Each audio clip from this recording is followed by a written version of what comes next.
بسم الله الرحمن الرحيم.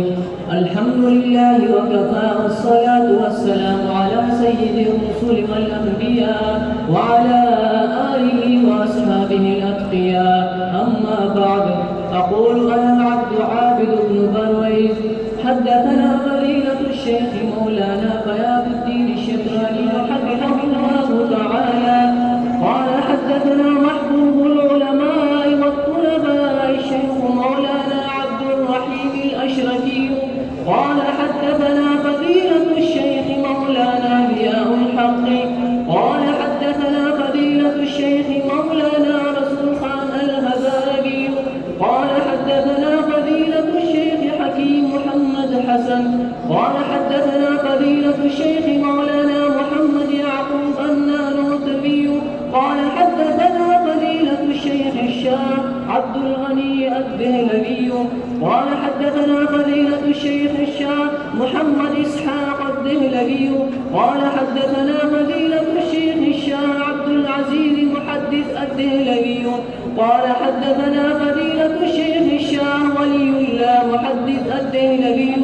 وبالسند المتصل منا إلى إمام الهمام الشيخ مسلم بن حجاج القشيري رحمه الله تعالى قال حدثنا عمرو بن زرارة قال حدثنا هشيم عن أبي هاشم عن أبي مجلس عن قيس بن عباد قال سمعت أبا ذر رضي الله عنه يقسم قسما إن هذان خصمان اختصموا في ربهم إنها نزلت في الذين برزوا يوم بدر حمزة وعلي وعبيدة بن الحارث رضي الله عنهم وعقبة وشيبة بن ربيعة والوليد بن عتبة وبه قال حدثنا أبو بكر بن أبي شيبة قال حدثنا وكيع قال حدثنا محمد بن المثنى قال حدثنا عبد الرحمن جميعا عن سفيان عن أبي هاشم عن أبي مجلس عن قيس بن عباد قال سمعت أبا ذر رضي الله عنه يقسم لنزلت هذان خصمان بمثل حديث هشيم.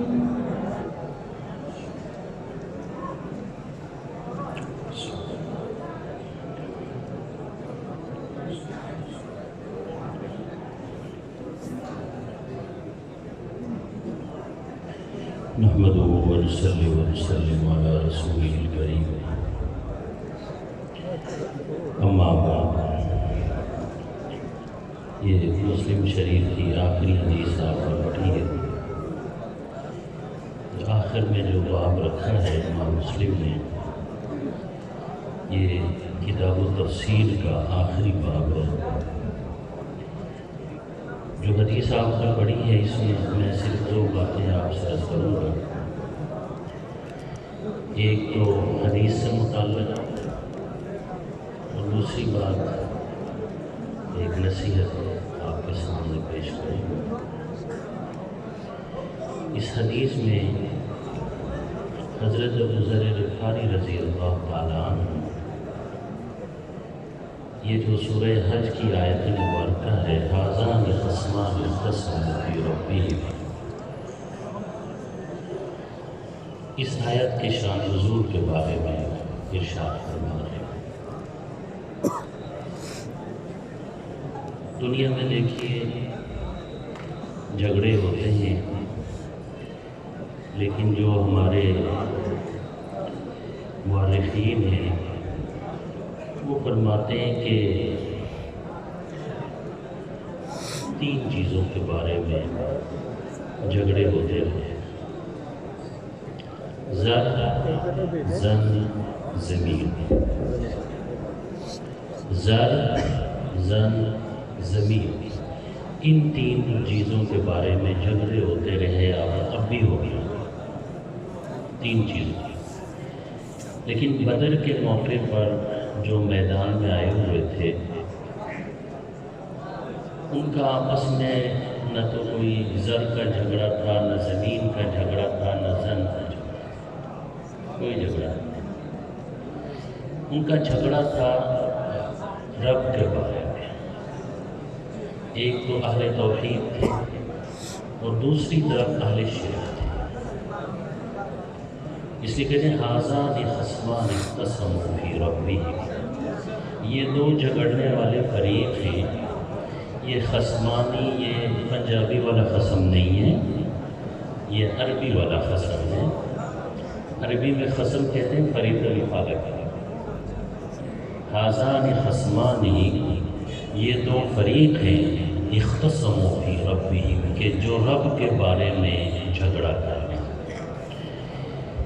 کہتے ہیں کہ اس میدان میں جب مبارزت ہوئی تو مسلمانوں کی طرف سے، اہل توحید کی طرف سے، حضرت حمزہ حضور کے چچا تھے، حضرت علی چچا زاد بھائی اور داماد تھے، عبیدہ بن حارث، یہ تین بندے مبارزت میں بدر میں میدان میں اترے، اور عتبہ، شیبہ، ولید، یہ مشرکین مکہ کی طرف سے میدان میں اترے تھے۔ یہ جو ھذان خصمان اختصموا فی ربہم، یہ آیت ان دو فریقوں کے بارے میں نازل ہوئی۔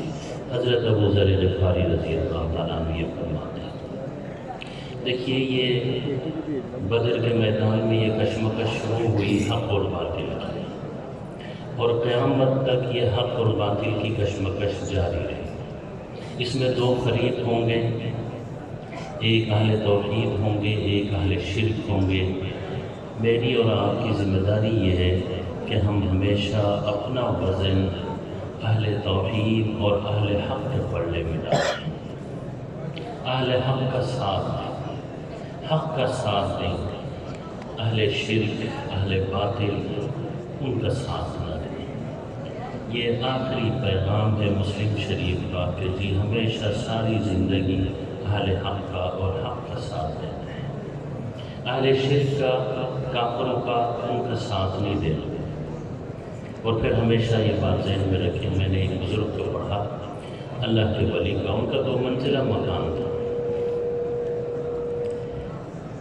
پہلی منزل میں گراؤنڈ فلور پہ وہ کرائے پر دیتے تھے، اور اوپر جو ہے نا وہ خود رہتے تھے۔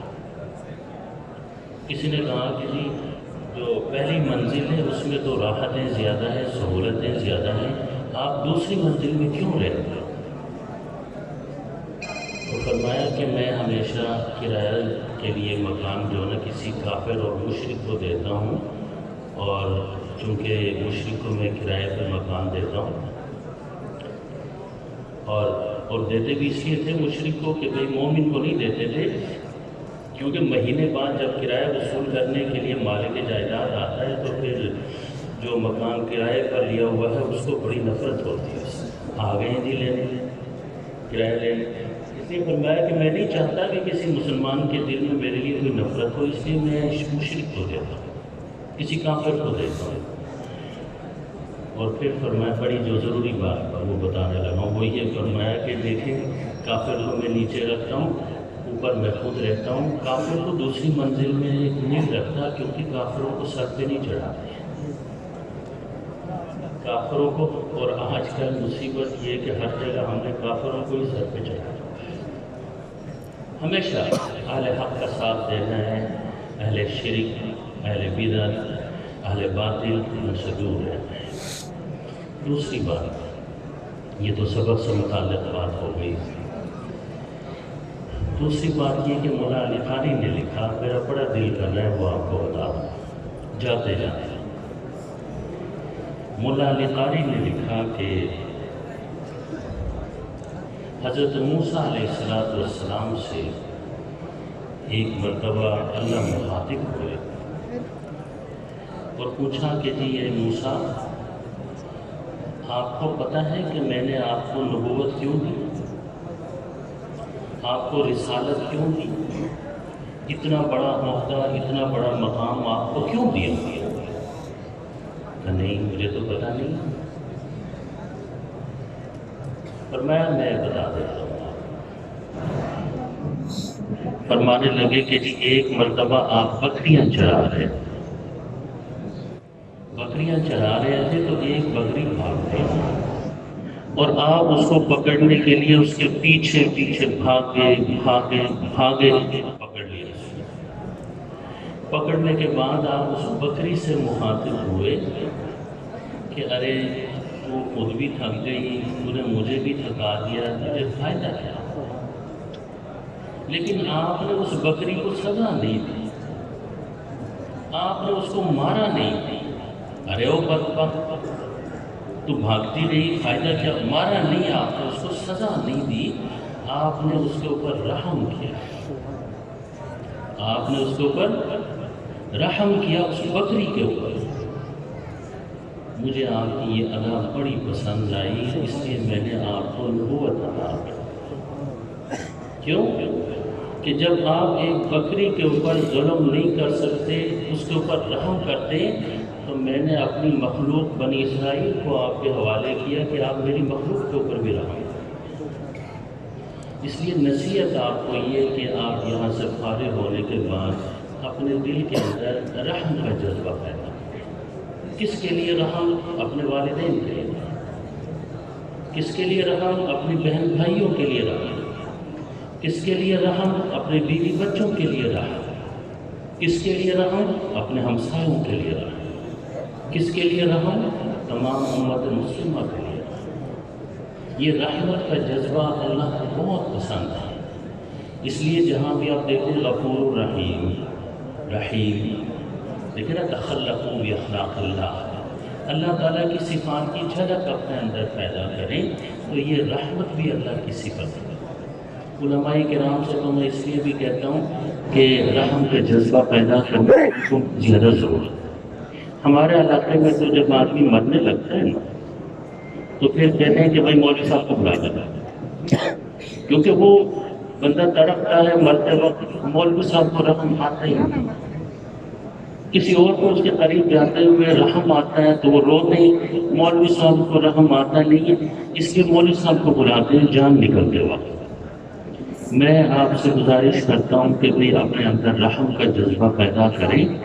یاد رکھیے، لوگوں کے اوپر رحم کرنے کے لیے آپ کو بلایا جائے، جان نکلتے وقت آپ کو بلایا نہ جائے کہ بھئی یہ بڑے رحم دل آدمی ہیں، یہ نہ اپنے آپ کو سنبھال نہیں سکیں گے۔ انہی دو باتوں کے ساتھ میں آپ کو دعا دیتے ہوئے اللہ تعالیٰ آپ کا مستقبل روشن اور تابناک بنائے، اور اللہ تعالیٰ آپ کو بھی، ہمیں بھی، جامعہ کو بھی، تمام بزرگوں کو اللہ اپنے حفظ و امان میں رکھے۔ والسلام علیکم ورحمۃ اللہ وبرکاتہ۔ بارك الله خير، شكرا لك، كملت على وقت محدد.